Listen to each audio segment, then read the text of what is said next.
Hello दोस्तों, नमस्कार। मैं ओम प्रकाश सर आपको the star global YouTube channel पर स्वागत करता हूं। पिछले कक्षा में हम लोग नॉन हिंदी चैप्टर 8 बच्चे के दुआ के ऑब्जेक्टिव पढ़े थे। आज उसका लघु उत्तरीय क्वेश्चन पढ़ना है। चलिए आप लोग ध्यान दीजिएगा, कई इसमें का सवाल है जो बोर्ड एग्जाम के लिए काफी महत्वपूर्ण है। शुरू करते हैं। Class 10th non Hindi chapter 8 बच्चे की दुआ के लघु उत्तरीय प्रश्न। पहला क्वेश्चन है, आपको यदि अल्लाह और ईश्वर से कुछ मांगने की जरूरत हो तो आप क्या क्या मांगेंगे। यदि हमें जो है मुझे ईश्वर या अल्लाह से कुछ मांगने के अवसर मिला तो मैं उनसे सच्ची शिक्षा, स्वस्थ शरीर, मन, प्रेम, करुणा और का हृदय तथा सभी के लिए कल्याण की भावना के लिए प्रार्थना करूंगा।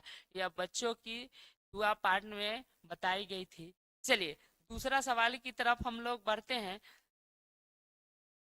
दूसरा क्वेश्चन है, कविता में संसार को बेहतर बनाने की कामना भर हुई है। इन कामनाओं को अपने शब्दों में लिखिए। इन जो कामना है इसका अपने शब्दों में उत्तर देना है। इसका उत्तर है, इस कविता में जो है कवि चाहता है कि हम अपने कर्मों से इस दुनिया को बेहतर बनाएं। कोई भी व्यक्ति अपने कर्म से ही इस दुनिया को बेहतर बना सकता है। हमें अज्ञानता दूर करनी चाहिए और अपने परिश्रम से प्रत्येक क्षेत्र में खुशियां लाना चाहिए, जिससे समाज और देश की शोभा बढ़े। यानी इसमें बच्चों कवि ने बच्चों की प्रार्थना के माध्यम से बताया है कि हमें अज्ञानता को दूर करना है और अपने परिश्रम से इस संसार में खुशियां लाना है। चलिए अगला सवाल की तरफ हम लोग बढ़ते हैं। अगला क्वेश्चन है, अल्लाह और ईश्वर में कोई फर्क नहीं है, इस बात से आप कहाँ तक सहमत है, स्पष्ट कीजिए। हाँ, पूर्ण रूप से सहमत हूँ, क्योंकि ईश्वर और अल्लाह जो है दोनों एक ही शब्द के परम सत्ता के लिए प्रयुक्त होते हैं। यह केवल भाषा और धर्म के अनुसार नामाकरण का अंतर, केवल नामाकरण का अंतर है। यानी कुछ लोग ईश्वर कहता है, यानी हिंदू समुदाय बाकी समुदाय के लोग ईश्वर कहता है और मुस्लिम समुदाय के लोग ईश्वर को ही अल्लाह के नाम से जाना जाता है।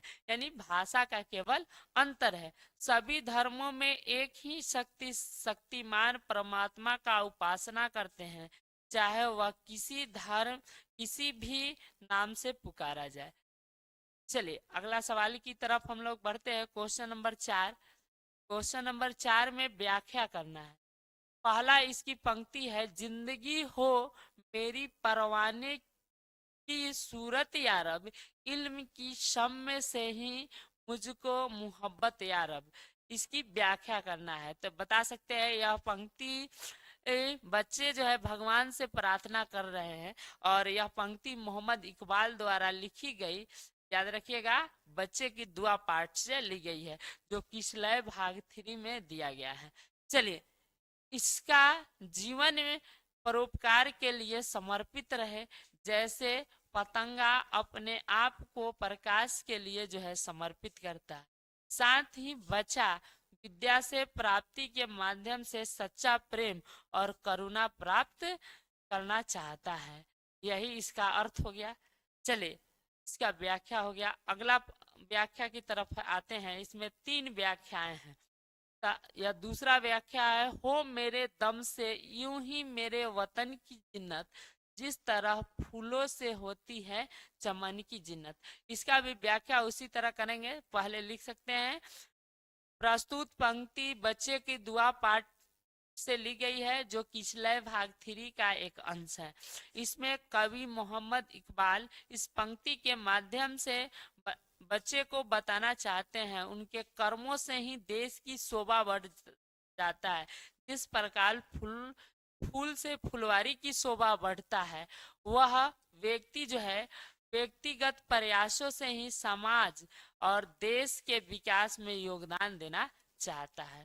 अंतिम व्याख्या की तरफ हम लोग बढ़ते हैं और वह अंतिम ही पंक्ति है। चलिए ध्यान दीजिएगा आप लोग।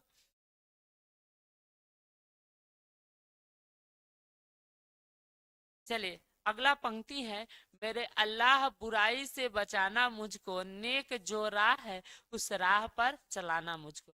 इसकी भी व्याख्या कर सकते हैं। प्रस्तुत पंक्ति किसलय भाग 3 के 8वें चैप्टर जो है बच्चे की दुआ पाठ से ली गई है, जिसके कवि मोहम्मद इकबाल है।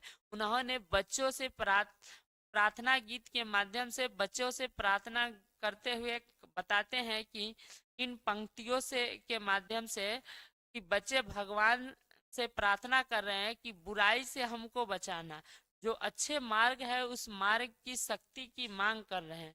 यानी वह चाहते हैं भगवान उनको बुराई से दूर रखे और नेक यानी अच्छे कार्य करने की प्रेरणा दे।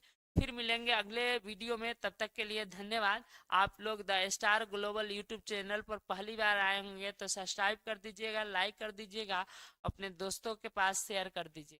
फिर जो है अगले वीडियो में हम लोग चैप्टर जो है 8 पढ़ेंगे। और ठीक है, चलिए तब तक के लिए जय हिंद।